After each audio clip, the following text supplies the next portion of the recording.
Good evening. It is 6 o'clock on Tuesday, August 12th.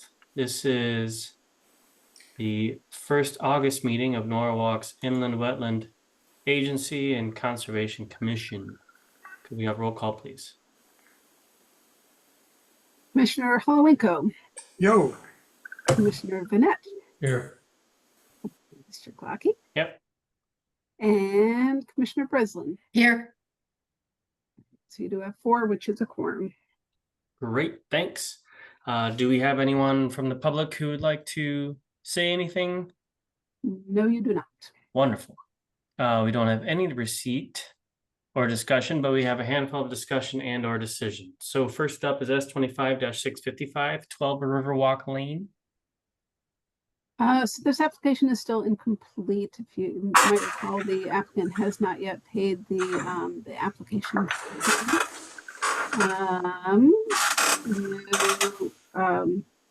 We're very accommodating in letting the applicant provide an extension of time to complete their application. Your deadline to make a decision on the application is your next meeting on August 26th, I think it is. Your next meeting. And we can assume safely that you've done all you can communication-wise? Yes. Yeah, we have been in communication, and I will be communicating again in advance of that next meeting. Okay. Let's move on then to S25-656, 23 Glenwood Avenue. This application was received a few meetings past. At that receipt of the application, the agency had a variety of comments for the applicant. The applicant and team went back to the drawing board, and they are back tonight with some revised plans that they will review with you real quickly. 2 things to just keep in mind when you initially received the application. You made 2 findings. One, that it was a significant regulated activity, and 2, you had required a third-party consultant review elements of the wetland impacts. So just keep that in mind as the applicant presents the revised plans.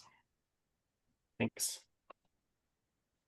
So, Alex, you want to? Good evening. I'm here. Yes. Good evening. Thank you for being here for us, and we did our best to present you with something which will make you happy, and hopefully we can pass the peer review, which is very expensive, and we'd rather avoid if at any cost. So just a quick recap and comparing to what was proposed before and what is being proposed now. And just a quick review, this is 0.48 acre site. And as you can see on the area photos, is clearly divided by a stream, which is pretty much channelized. And you have the section to the north, which is more natural, and this is where the wetland is. And then you have the lawn, which supports a residence and a driveway and a little garage here. And this area is the subject of the proposed development.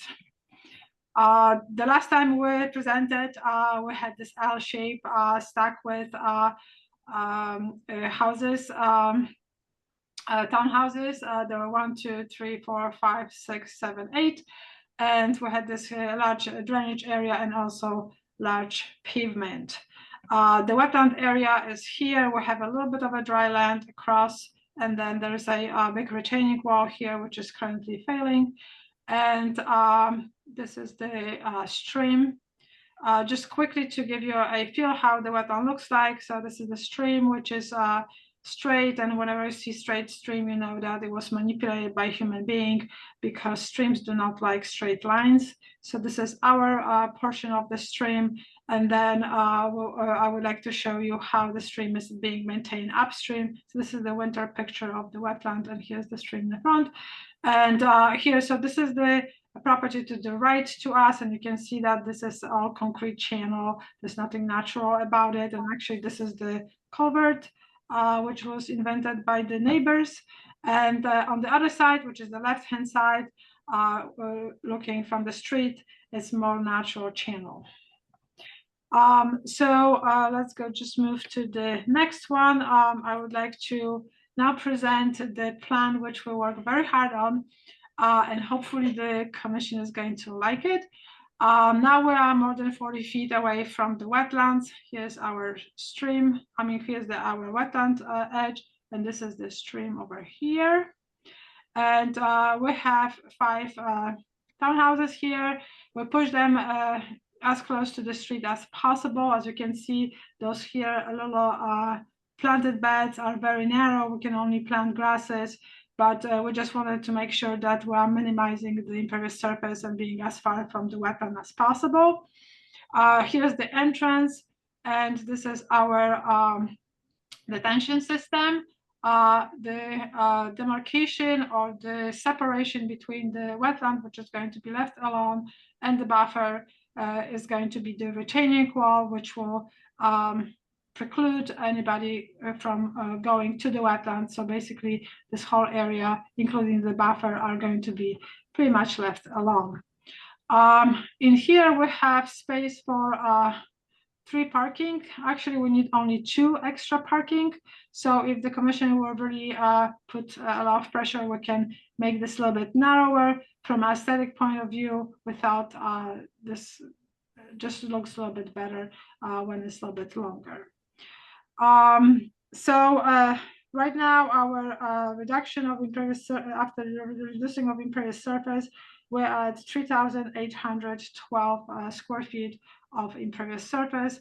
Our inground infiltration system is twice or maybe more than twice smaller, and the area paved, it's as you can kind of eyeball, it's not 1/3, but it's less than half of the property. Here's our mitigation. Oh gosh, I have to quickly make this smaller. There we go. Here are the grasses which I try to pack in the front of the houses, and we have street trees to provide a little bit of barrier between the townhouses and the street. Here are the hedges, which will be probably asked for by planning and zoning, and behind this is our mitigation. So basically, again, this is showing that there's no going to be access to the wetland. This is the garage, which is going to be demolished. So we're going to put some viburnums here. We have a line of 2 lines of shrubs, which is going to be a nice hedge, which is going to screen and provide separation between the protected area and the busy area of the townhouses.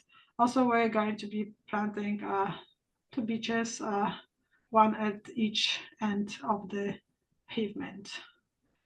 And here are the varieties. So we have birches, we have American arborvitae. I hate this plant, but unfortunately, because of the narrow space and the height we need for the hedge, this was the best choice, and proven so far that it's probably the best growing plant for that purpose. We have red osier dogwood, which is going to be in the front of the row, and then we have bayberry. Bayberries are semi-evergreens, and because we are getting climate change and the winters are getting milder and milder, I believe that they are soon going to become evergreen and very reliable evergreens. We have also viburnum, which is here, covering for the removed garage. And then the other 2 species are going to be just for the planters in the front. And then we'll have also 5 beeches here along the street. And this is, in a nutshell, the plan. With me tonight is Wayne Devenza, and if you have any questions regarding the drainage, I will be more than happy to walk you through the design. Thank you, Ms. Mock. Do any commissioners have any initial impressions or questions? Heather, you're muted. Thank you. You're welcome. Yeah, thank you for the information. I think this plan looks, to me at least, it looks better. I think it did a good job with it. I just have a few questions for you. One is if you don't mind going back to the I don't know what it was, but the site as it is now. Was it an aerial or was it a Oh, the previous design, no, the current site. so the current design is this one. So this is the current design. We have 5 Yeah. townhouses. The aerial photo that you had from Oh, Michael the aerial Google photos, Maps. okay. Yeah. of the, Sure. property today. Probably better way to go quickly. There you go. So there we go, yes.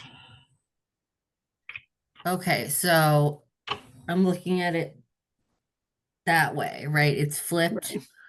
Right. So the street is over here, Yep. houses to the right Okay. or to the east.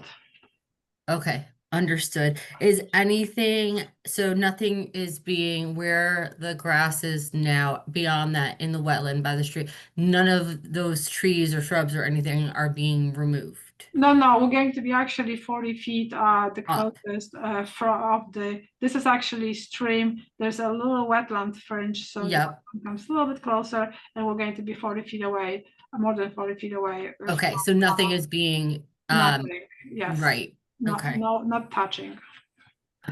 Okay. And then my other questions, just for clarification, just so I understand, the driveway area, where was the parking going to be situated? So we're going to be detailing the parking spaces, but this is the area where the additional, we require only 2, but it will be kind of looking funny if you make a little indent for 2 only parkings here in the middle, but it could be done. We thought maybe this will allow a little bit more space and maybe we can provide more parking. Those days everybody has a car, and I'm not sure whether or not only single people are going to be living here, but if there will be 2 adults, usually they have cars, both of them. Right. Okay. I don't know much about, it's hard to tell without the, Yeah, So they're not striped yet. We didn't really show exactly where each bay is going to be, but this is going to be a parallel parking, and we're going to be got it. we may fit 5 here. Okay, and then my last question is just around the choice of beech trees, and maybe Alexis, you can help me out with this. I don't, is that, the Well, birch they're actually actually. birches. The river oh, I'm birch. sorry. Okay, I thought you said a beech tree. I think maybe I did because I had an application today which I was working on, and the owner wants to remove all the beaches because they're dead, and maybe That's where I was going with that. So, okay, thank you. But I will say though that you've got river birch on there, and I'm looking at the Norwalk native plants list, and it's got black birch, paper birch, and gray birch. Would be better if, and not to be fussy. Or Alexis, how do you feel about river birch? It was just not listed, but it would be, I mean, I think let me just look at your species. I think black birch and river birch It is, but river birch are the same They're the same. thing. Yes, are the Cool. same thing.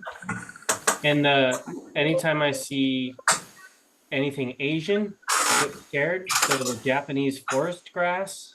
Oh, that's for the planters, since we have only 3 feet here in the front, and this is a really good grass which does well with the drought and all of it. So this is like far away from the wetlands. Well, yeah, but I guess I'd be curious to know. So basically, we kind of shy away from anything that might be remotely.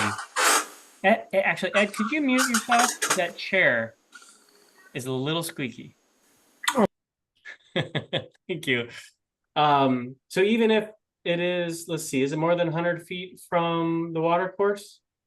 When can you measure? Because I don't have a way to measure the distance. It might be, but I guess I'd have to see how that plant Um, spreads and propagates. Anybody know? I'm sorry. Well, Wait again, it's not Chris, you're cutting out. invasive sorry, Wayne. It is not invasive. I have it in my garden. I planted a long time ago before I understood native species, and it's really doing well. It doesn't spread, and Okay. it's pretty pleasant. Got it. Yeah, and I just, yep, okay, sounds good. Yeah, Just just beyond so just you did outside of ask your if- wind review area as well. you did ask if that Oh, was 100. actually, yes, we have the line here. Sorry. Yeah, the line is there. Yeah. Yes, yeah, There it is. Thank you. there it is. More commissioner questions or comments? What's been planted between the little stream and the hedgerow there? So this is going to be left the way it is. It's going to be probably become a meadow naturally once we stop mowing the lawn. So there'll be opportunity for natural restoration. Okay. Can I ask a question about your screen? The 2 rows of plants that are running north-south, I think it's the bayberry and the That's the red background. osier dogwood. Yep. If that's something that the client wants, that's cool with me. I would say it's not really achieving a whole lot for, water course or wetland function. What would be more exciting would be some shade trees back there. But it's not anything like I would be fussy about. I was just throwing it out there. If they're going to put a bunch of money into these plants with the intent of satisfying us or pleasing us, that's all well and good. But it'd be better spent in plants that actually do something for the water course and not just for aesthetics. So those are native plants, and they're not really that much for aesthetics. Oh. But the goal was that because we are going to be building this retaining wall here, most Okay. likely this area is going to be disturbed. So there's this is the way of stabilizing it and planting with native shrubs. Okay. Yes, That's fine. Steve? Yeah. She has 2 river birches in the back corner there. And Yeah, we have the river birches here at our house, and they will seed like crazy. So you'll get your shade trees. Got it. Noted. Okay. I just have one last comment on the plantings, and that would just be that in my only concern about leaving the area that is currently grass to grow out would be, I personally, if there's any way to seed it with a mix, just because there's so many invasives that will just immediately take over, and that's probably what we'll end up with back there. At least that's my unprofessional hobbyist opinion there, but I believe that Alexis is shaking her Alexis head, is yes, nodding her so head too. yeah, Okay. We will be happy to do it. You can put, okay. just feel free to put At this least on give the them a shot, you know condition. what I mean? Give Yeah, them yeah, a yeah. fighting a chance. No, that is a way of actually being very successful, because once you have the lawn base, this is the best way to turn it, or the easiest way to turn it into the meadow, because you just plant in between, and the grass Yeah. is basically your ground cover, so preventing the invasive species from getting in. Awesome. That'd be great. Okay. Well, hearing no other comments from commissioners, I would say thank you. This is looking a lot more reasonable than the initial plan, and I would expect Alexis, unless you have objections, hopefully next meeting we can have a draft resolution. Well, we needed to decide whether this was a significant, right? Oh, Right, so Oh. confirmation that it is removed from the realm of being a significant regulated activity, and then also just kind of a clarification on that third-party review requirement that you had previously required. okay. So how many yards of soil do we think we're moving? I don't know if they have recalculated, but it would now be just based on the area and the grading, they would be out of that Okay. significant amount of grading at least. And then for then you also just have that determination whether it's a significant regulated activity, which you had discussed at your last meeting. So that's the proximity of the activity, the amount of to the wetland and watercourse, the amount of activity within that proximal area, and therefore whether it is likely to have a substantial impact on wetland and watercourses. I would say if we've got let's see, do we have a site plan that shows a boundary of disturbance or erosion control fencing? Yes, so this is our silt fence here, There we go. Oh, okay. this line. Probably we need less space, but just in case, that's for just for the building of the wall. Once the Yeah. wall is done, which is going to be the first step, then this silt fence could be removed, and all this disturbance will be contained by the retaining wall. And do we have details for how that retaining wall gets built? I mean, it's not such a big deal because it's not very steep grade, but just curious. Wayne, can you speak to it? Yes. Wayne Devans of Fairfield County Engineering. Yeah, I think they're anticipating, a modular block wall. Okay. For it's only, a foot and a half to, I think, at the most 3 feet tall. So not a ton of excavation associated with that? No, not a real lot. Just doing a very quick calculation right now. It's about a 6,600 square foot area that is encapsulated there by the wall and where the construction is happening. So it's not a huge amount. Okay. Well, I'm okay with this not being a significant regulated activity. Do any commissioners disagree? Okay. So is that all right, Alexis? Good. Okay. And then And the third party. the third party, I'm not feeling as concerned about at this point. Any other commissioners? I think it's good the way it is. Fine the way it is. Ed's doing a side to side. I think that's a no or Yeah, looks okay here. okay. Okay. So we've dodged those 2 bullets and successfully. Well done, Alex. Yay! Okay. And Alexis, anything else? No. No? Okay. Oh, Thanks a bunch, and we'll see you next time. thank you. Thanks. All right. Thanks for keeping me on task there, Alexis. Moving on to S25-657, 19 Park Street. Without an extension from the applicant, your deadline to make a decision would be today. The applicant did email me yesterday evening to grant a 65-day extension of time. Again, this is a incomplete application. It's a corrective action application.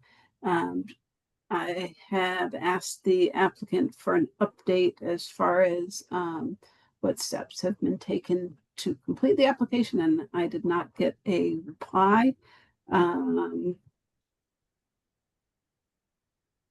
Procedurally, it can be faster to kind of extend the time to complete an application so that we can process the corrective action application and get some corrective action going.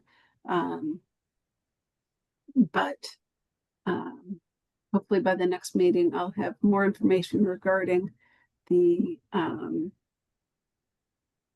status of this application and whether it makes sense to,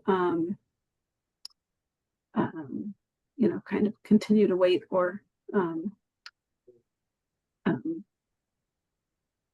deny the application for incompleteness.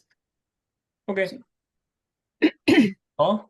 Yeah, question for Alexis. It's like, they filled in around these trees. They filled in around the trunks, which significantly impact the trees, if not kills them. How long do we wait to allow them to remedy the situation? So even with an extension with the granting of an extension of time because of your meeting schedule, they've been informed that you still really need to, it really just bumps them to the September 9th meeting. Because then you're gonna have to make a decision by that time. So it doesn't really grant them, it grants them like another month, the way that it comes out in the wash. And then, yeah, we'll cross that road if there is an application for you to approve. We'll cross that road when we get to it. If there's not, we'll discuss our enforcement actions more. Yeah, unfortunately, it's not a fast process. All right. Okay. Moving on then to S25-658, 38 Lois Street and 1 Bishop Street. All right, well, the applicant's team is here tonight. And if there is anyone in the attendees list that should be moved over, let me know. I see think- one here. Is that Eric? Yes, You're Eric. Thank yes. you for confirming. So again, this you've seen this application, I think, 2 times now. With some comments, the applicants have returned with some revised plans, which they will now review. Well, thank you, Alexis. Thank you, Mr. Chairman. For the record, I'm Liz Suchy, a partner at Carmody Torrance, Sandeck and Hennessy. I appeared before you last month with our team, and you had a variety of questions and asked us for additional information with respect to this project, which involves 2 parcels that are on the corner of Lois and Bishop Street. There is an existing office on one, there is a single-family house on the other. Both of those structures would be removed, and the proposal is to redevelop the site with 2 structures to create 12 apartments across the 2 buildings. There is regulated activity proposed since the upland review area extends onto both of the parcels. Variety of questions that you asked last month. We wanted some information on tree canopy, some more information on species that existed, and a few other things. Present tonight from Land Tech are Andy Soumalides and Brian Carey, who have provided some information, and there's some information that we still cannot provide to you yet just due to inability to have consultants available due to vacations and everything else. So there's some information that you've asked for that has not yet been provided. I'll have Andy Soumalides explain that to you. Also present tonight, in case you have questions about the structures themselves, are Colin Grothier and Lance Paraso of Bynefield Engineering and also, of Bynefield Architecture. And lastly, of course, Eric Rains of Eric Rains Architecture, who's the site landscape architect. You did have some questions on materials to be used in connection with architectural features on the site. So if you'd be kind enough to let me then pass this over to Andy Soumalides and Brian Carey, they can explain to you what has been submitted and what we still need to submit to you in response to your request. And then certainly Eric can explain some more information about changes to the landscape plan. If that's acceptable, then I'll just pass it over to Andy and Brian. Yes, please. Thank you. Thank you. Good evening. Just going to share my screen quickly and just kind of go through this list of revisions to the plans. And then I'll pass it off to Brian, who will kind of go through, there are some concerns of the offsite trees and canopies and condition of the trees and root zones and so on and so forth. So some of the specificities was relocating the stockpile area. So we relocated that stockpile area to the northern portion of the property. Another question was the walls, existing walls, proposed walls. I think there was some confusion of walls versus head walls for the culvert. So there's no actual retaining walls on our property. There is a head wall for the culvert that comes into there. So that's the wall that's going to stay there. We're not touching that head wall or culvert at all.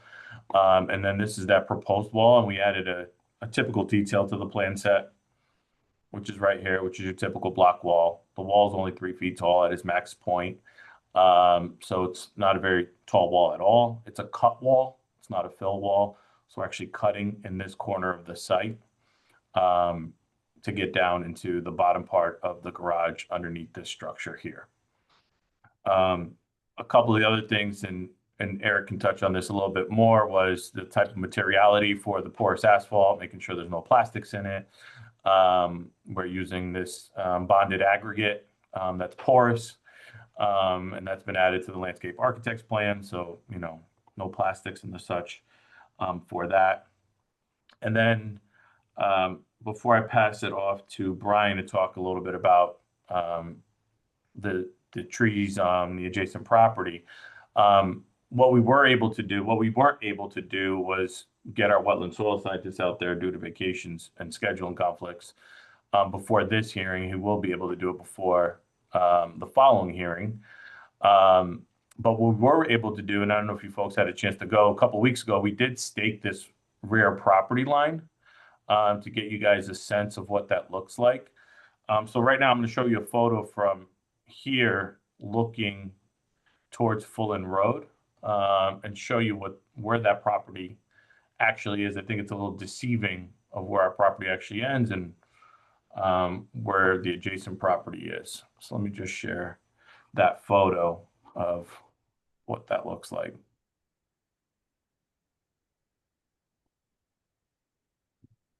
So again, this is that wood deck off the existing house. And this is the property line. So a lot of this that looks like our property, that's manicured lawn, is not actually our property. So our property is, you know, a lot further in than probably if somebody was walked the site and realized where our real property is. So I think that was some of the concern. Where the wetlands, you know, where's your property? Is your property out here? Where's, you know, I think that was the biggest concern of, you know, and obviously we still haven't gotten that report to you, which we don't see an issue with. It's just, I think there was some concern where our development's actually happening in terms of this rear of the property and impacts to the tree. So I think this is telling to show you kind of what we're looking at and what we're developing on this piece of property and how much there's additional lawn area before you actually get into wooded vegetation beyond our property.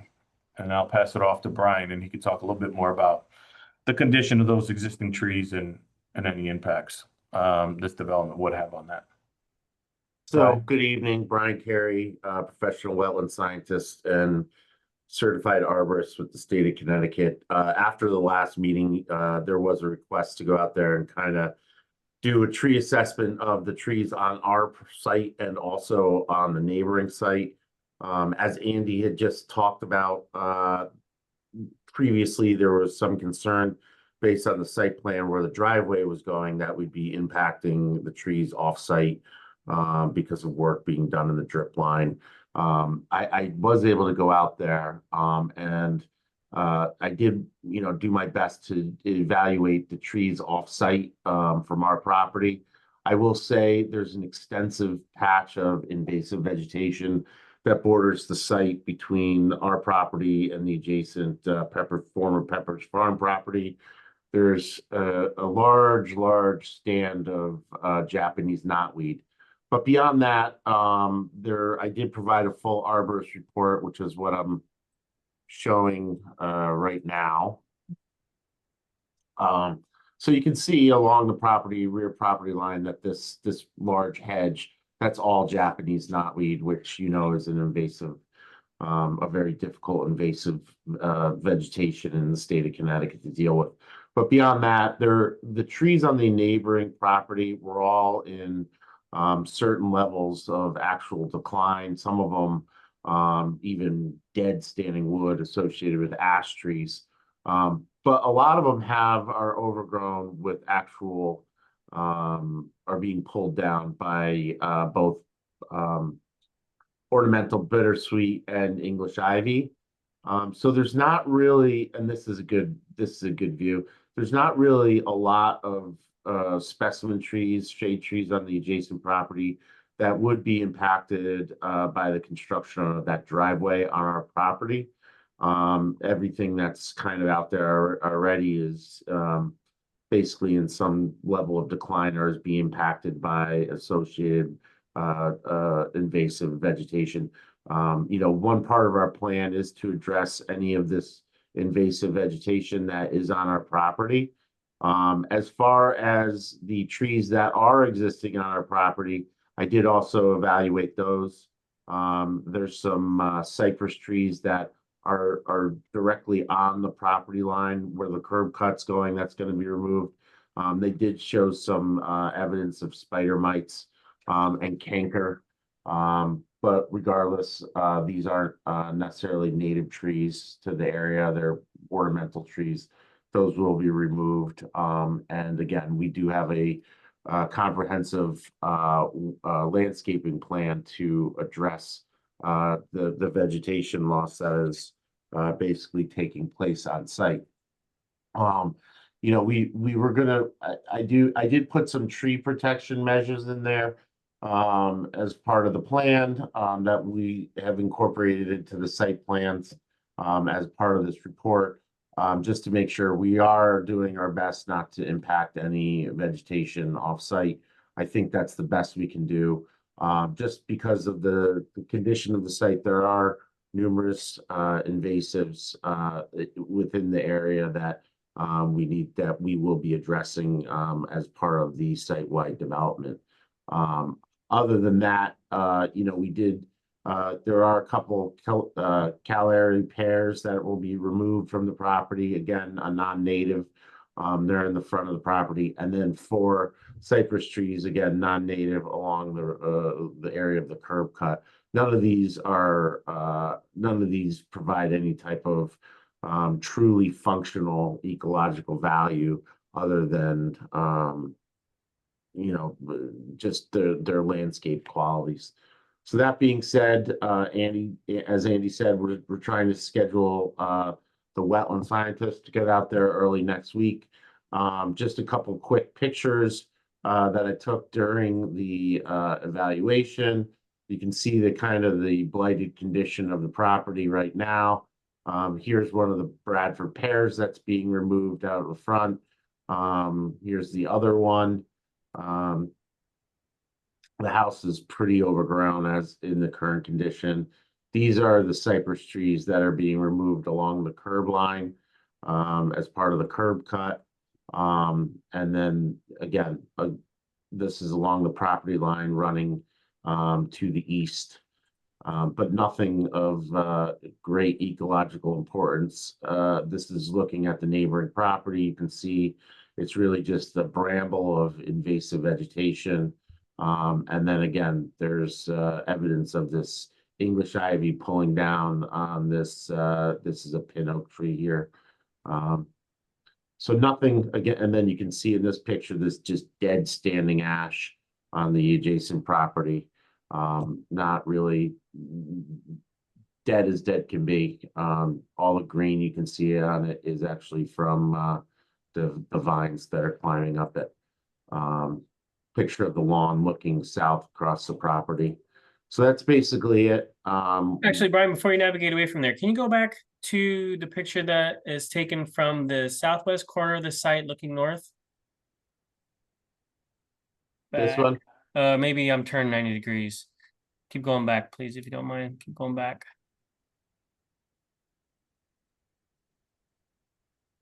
The one that looks down the line of the cypress. Keep going. Nope, on the other side of that. There you go, right there. So what is that tall tree just kind of like off to the right of the cypress trees? That's an oak tree. That one appeared to be in okay condition. There are some,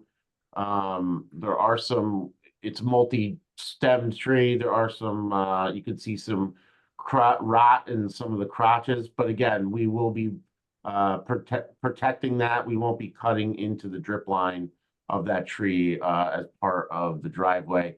One of the things that Andy had kind of shown is when we did the survey that he showed were staked out, the driveway is further off the property than a lot of the drip line of this tree would be. Okay. And so just for my own education, so looking at those going back, looking at those cypresses, so the 2 pictures that you're showing, this one and the next one, show me 2 very different things. This to me looks like a healthy cypress tree, even though it's ornamental. And so Well, you're this saying is it's what- not? This is what's going on in the lower parts of it. Okay. And so that would be, that to you as an arborist is a tree that needs to come down? If it has that much brown on it, when it looks like the tree I in the mean, other you could picture? treat it, but based on the ecological benefit of that tree being there, And the curb cut, I don't see really a need to keep that, and something that can't be supplemented with other plantings on the property. It certainly has no significant impact on the wetlands, the presence of that tree or the removal of Sure. that tree. Yeah, I just want to understand, how I need to be, because I'm not an arborist, I'm an architect, so I don't know nothing about trees. But when I look at that picture right there, it looks like a pretty damn healthy tree to me. So I just want to understand like what the parameters are. Okay, we can move on. That's basically all I really had to discuss, but if you have any questions, I can answer them. And just one thing I wanted to add, I forgot to mention, one of the things was to send these drawings off to DPW and get their input. We did receive comments and we did address their comments. And one of the adds to our drainage is some pre-treatment of the driveway and parking areas. So now we added a hydrodynamic separator prior to going into our detention system. I could show you that really quickly, but I just wanted to highlight that also. I know that was wasn't one of the commission's questions, but did come up as a comment from DPW. So we added a hydrodynamic separator now for pre-treatment before we go into the primary treatment of the infiltration system. So I just wanted to highlight that as well. Thanks, Andy. About the tree survey, so was it pretty much focused on the property line behind the house? Did the photos that you provide address the property line sort of running east, west, or the Bishop Street property from the parking lot back to where the parking garage is behind it? Yeah, I looked at all aspects of it. The bulk of the vegetation is behind the residential house. But okay, but you did include, so Yeah. basically, does your report include that the northern Yes. property line of the Bishop Street property? Correct. Okay, and so is that where the most of the, and now does Ivy like really pull trees down, or does it just? Yes. It does. Okay. All right, it's fine. Thanks. Any other questions of Mr. Sumalides or Mr. Carey at this point? Okay. Commissioners? Hold on a sec, I'm sorry. Sure. No commissioners? No. Everybody's okie dokie? Okay, sorry, keep going, Liz. No, thank you.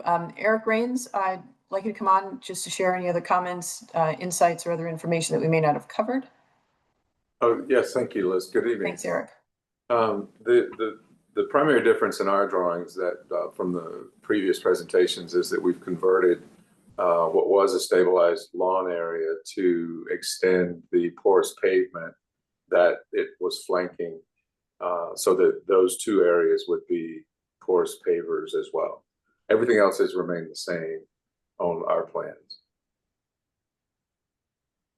Would that be in the SPL 1 drawing?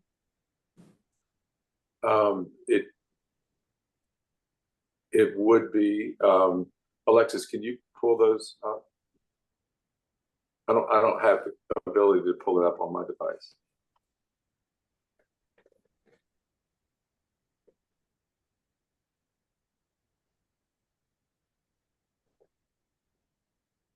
So in the center there, the 4 parking spaces were porous pavers, and then to the left and the right was the stabilized soil, and those are now both permeable paver areas as well. Do they behave the same way? Do they function the same way? Yes, yes. The entire section of the 4 parking and those 2 areas will perform the same way.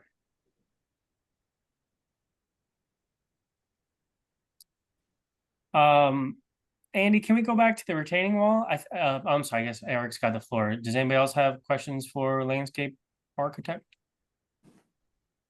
No. Have we reviewed the plant list in detail? We did, well, we did last time, I believe. Okay, I couldn't remember, sorry. Okay, so that retaining wall, can we go back to that quick? Yeah. Andy, and so where you're cutting into, so the site is going to be lower than the adjacent property, right? Or is it going to be higher? I didn't quite get it. Yeah, let me pull it up. Let me pull up the existing conditions survey. Actually, no, it'd have to be higher because it's got a water course going underneath it.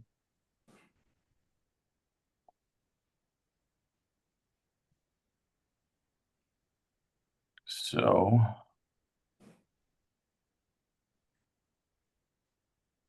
Here's the existing condition survey, right? Right. You got the house and you got this building. You can see the grades here are pretty much higher along here, right? You're at 82, 80, and then it comes down to 74. Got it. This comes down. This is the low spot on Lois where these two catch basins are, right? Hmm. That goes back up to 70, 72, 74. So where we come in, we're roughly 74-ish. And you can see what the existing grades are that come down, right? 74, 72, 70, 68. And then it comes back up on this site, 70, 72. What we did here, right, for two things, from the street facing townhouses, right, to get the aesthetic look from the zoning perspective, and to be able to access these off a pathway along the roadways. You have a driveway that comes in. So let me go to the plan set now. Your driveway comes in roughly at that 74, and then this drives down. You know, we maintain that low spot and go up slightly. You can see here. But not as much as it was previously. Correct. Okay. So that's where the cut is. And then under here, you have all those units. Got The parking stalls for all these units are under the building here. And then you could see, so it's almost like, think of it almost like split level, right? The garage is down there, and then you got your first floor up here above it. A residential terms, you got a walkout basement to the west. Yeah, exactly. Yeah. South half of that bigger building. Exactly. Okay. Exactly. So that's Got how this works based on, you know, basically the elevations of the roadway are dictating a lot of the design of how this works. So that's what this little, you know, this retaining wall here basically cuts in. There's your 70 contour, here's your 72 contour, and we're at 68.5 here. Got it. 69 here. Okay, so you're so the wall that is there currently stays there, Right, which is the head wall for the culvert. and the That's majority of work is being done on the property behind that, as in like down correct. to a little So bit. basically, here's the limit of that asphalt now. Yeah, Right there's the curb line, which is Yeah. that double line, and here's our wall, like another Got couple feet off of that. And here's the actual building, right? This is the building line, which Yeah. is like right on the property line, which is what we're taking down, and then the wall comes off of that. got it. Yeah, so we're coming, you know, So there's a little really bit no of a need, buffer, but there's some buffer there, right? Yeah. where there's really there- no need for any property to be, you know, I mean, all the work will be done Oh yeah, right in on here. that side from the And very property. minimal grading for this, the way it was designed. Got it. Right. Okay, You know, like you could see here, this is the 72 contour. We're at 72, right? Here's our 70 contour, we're at 70. Or we mimic the existing grades coming into the site, right? So very limited earthwork. So you're basically stripping the topsoil and putting, you know, process aggregate down and paving. You know what I Yep. mean? This is Yep. very minimal earthwork. got it. Okay, thank you. You do have, I suppose, erosion control. Do you Yeah, need yeah. Erosion control on the top side of it? Yeah, we have ENS because we talked about moving that to stockpile area Right. last time. So yeah, ENS, silt fences, all that is on our plan set. Okay, okay. All right, so basically we're still waiting on, wait, so you have run this by DPW and they're on board? Yes. Big nod from Liz, good. And Yes. then we're still waiting on the investigation into potential wetland soil underneath basically the yard within vicinity of the water course. Right. Okay. We Okay. need that clean bill of health, and I think that's the only outstanding item. Cool. Any commissioners? I've been talking a lot, I'm sorry. Any additional questions or comments or thoughts? Okay. Okay, Shame for me dogging the applicant so much. no worries. Okay. So we'll see you in 2 weeks. Hopefully we'll have the last bit of information that you requested, and perhaps we can wrap things up by, I guess that's the 26th of August. That would be the plan. Okay, Great. Well, thank you for your time tonight. Appreciate it. thank you. Thank you all. All right, all. Have a good evening. Okay. Moving on, acceptance of minutes. I make a motion to accept the minutes as written. I'll second. All in favor? I don't think we need to discuss it, do we? Okay, fine. Conservation initiatives, I don't have anything to add. Alexis, anyone else? Reed, would you like to add something?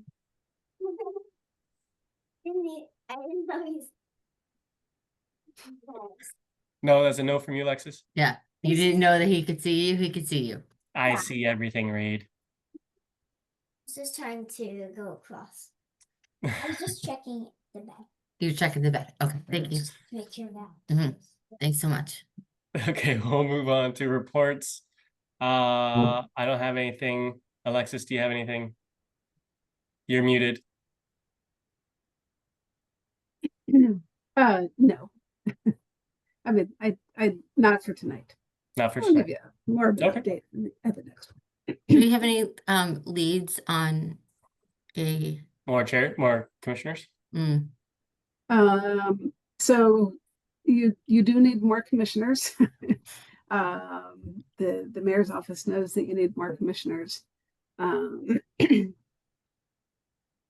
So that's one thing is there aren't many of you. Thank you to the 4 of you who attended tonight.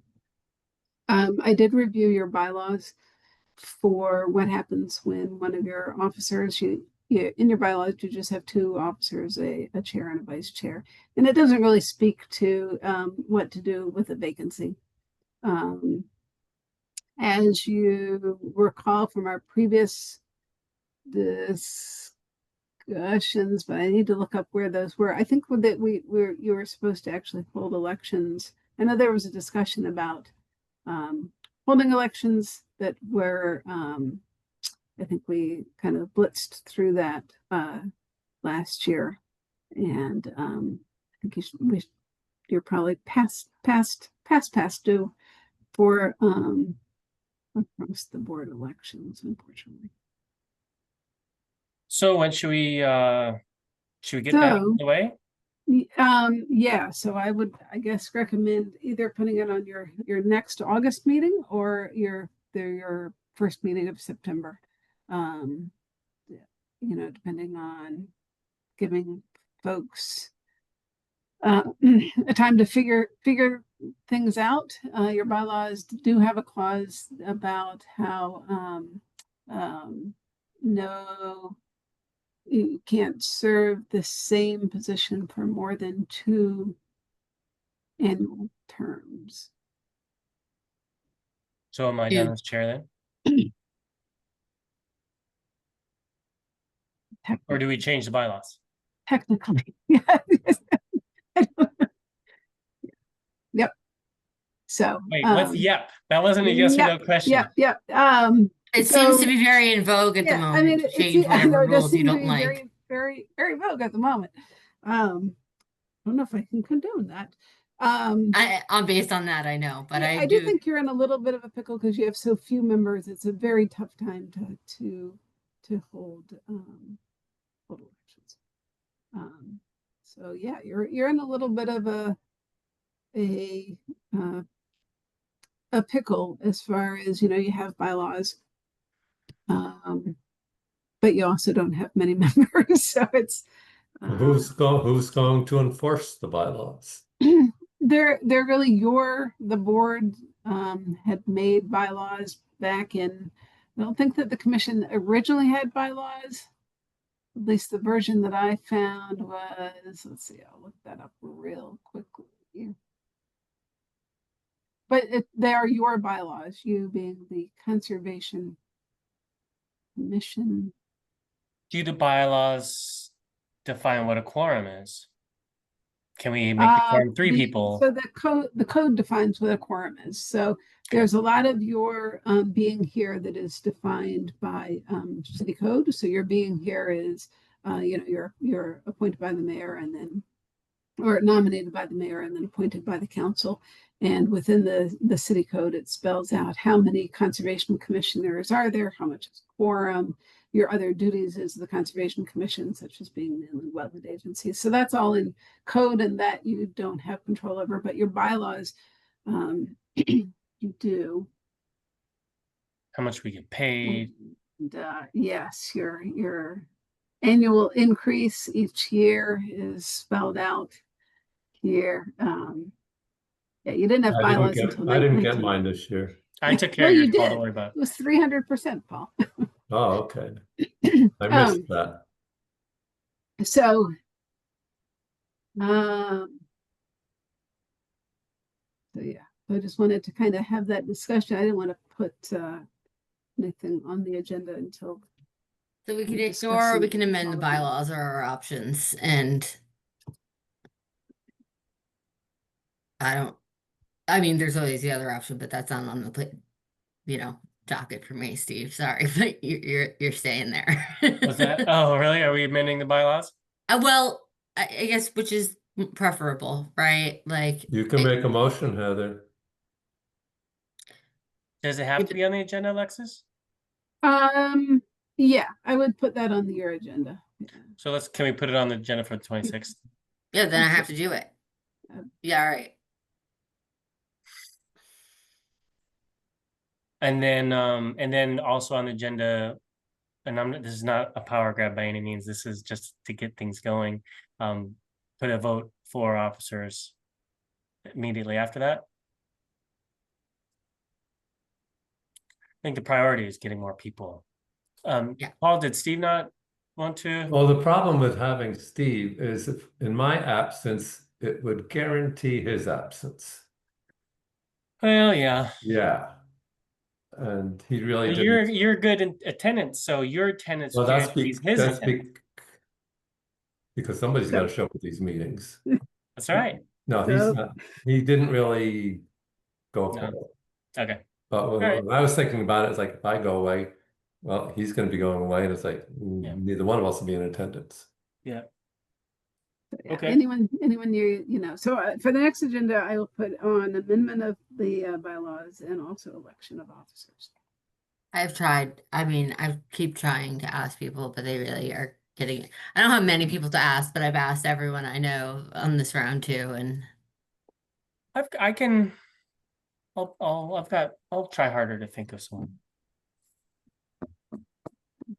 I mean, because I've been getting $500 every time I brought somebody on the commission. So I didn't realize there was yeah, this. oh yeah. Okay. See, it's all about writing your own rules, honey. This is We'll put it in the bylaws. We'll reassess next week. Oh my goodness. All right. yeah, we're going rogue. Screw the rules. Anyway, okay. I think that's enough for now, yeah. Well, this is all recorded. Yeah. Oh, Laissez-faire, it doesn't matter. Nobody cares about anything. But High entertainment value. my city email must not be working because my inbox is empty still. Yes. So I know that there are some of you that still don't have a city email.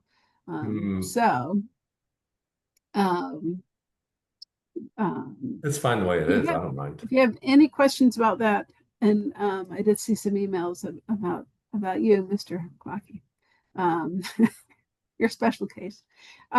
You can give me a call and we'll try to work it out. So that's why I haven't used the city email yet, because it's a hodgepodge of who's in, who's not, who's in and who's out, and probably too much for me to keep track of who I why have should you even have to keep emailed track? or not emailed. But at some point I'm going to just start email. I would rather just do all city email and not kind of have everything. So we'll continue to work on that in the next couple. Isn't it just being forwarded to our email? Was that not the plan? There's a separate, so what would be preferred is that there's a separate, instead of using your personal email account, that you would be using a city email account at norwalkct.gov account. Okay, I misunderstood because I thought you said something about you would take those emails and then. And so to do that, you would. Am I supposed to do something I didn't do? Yes, you need to come in and talk to the IT department. They need to be able to. I will resend my email about. God, I'm the worst. We're the worst. I'm sorry. I think you were on vacation. Yeah, that's not an excuse, just an explanation. Yeah. all good. So I'm moving towards semi-retirement in my head now. I will send that out again. Sorry, Alexis, that was a very No. nice way of saying some of you haven't, just some of you didn't do what you're supposed to do, It's, get your butt down here. You're not alone. So I will send this again. I had a vague recollection of you saying something like that as I was asking. I tagged along with Paul and we went in personally and Right. accosted the staff. Where was the invite? Which you will need to do. So what you'll need to do, I'm going to send the email to you. You will need to call the IT department at City Hall Yay. to make a time to come into City Hall so they can set up your email for you. Don't bother Hold calling. on. Don't won't. call. They don't answer the Okay. phone. They don't They answer look at it. They look at the phone ringing. And I know this is recorded. Look at the phone ringing. Nobody seems to pick it up. You can call It's IT, me. they don't like to talk to humans. They want an email. Yes, I I know. speak to- Unfortunately, they Speak to the goddamn client so the engineers don't have to. Alexis, give send an email. Alexa, send her Brian's email You up in IT. I'm gonna just roll in. Yeah. That works. I mean, I have no excuse. I could walk to City Hall. So like, They do answer the door. They don't answer the phone. They answer the door though. okay. You can also call me and I will track them down. You tell me what day and time and I will track them down and make that work. Diana's writing down right now in her notes. Commission discussed frustration at length about IT. But not doing That'd be what the they're polite way of supposed to. saying it. Okay. Do we have anything else? Anything else we should discuss? And blab on about? Sorry. Guilty. No? Okay. Heather, I still have a look of uncertainty on your face. No, I was just thinking like, I could come in tomorrow, Alexa, but it isn't the conversation that needs to happen yeah. right now. That was the thought. You can certainly come in tomorrow. For the next 2 days, I am sequestered at an all-day meeting. So we're vetting vendors for an online permitting software. So it's a good investiture of time, but it is required. That is a riveting 2 days. Five full days, one vendor each from 8:15 till 5. That's what I did today. So, okay, I won't complain about going to IT. I'm just gonna go. I'm gonna do it without you knowing. You send that email. I'll go find the email. I got this.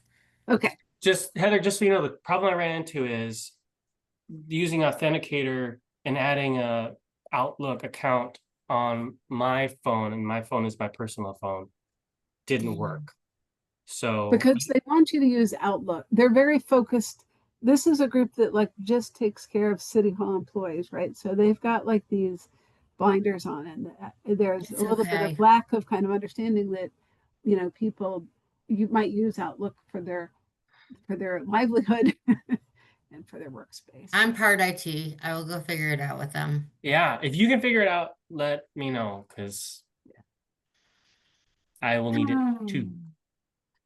Okay? Yeah. Thanks. No All problem. right, I move to adjourn. May I have a second? Second. Paul got it. All in favor? Have a great night. A great night. Good Take night. care. Good luck, Alexis. Oof, Thanks. jeez. Bye.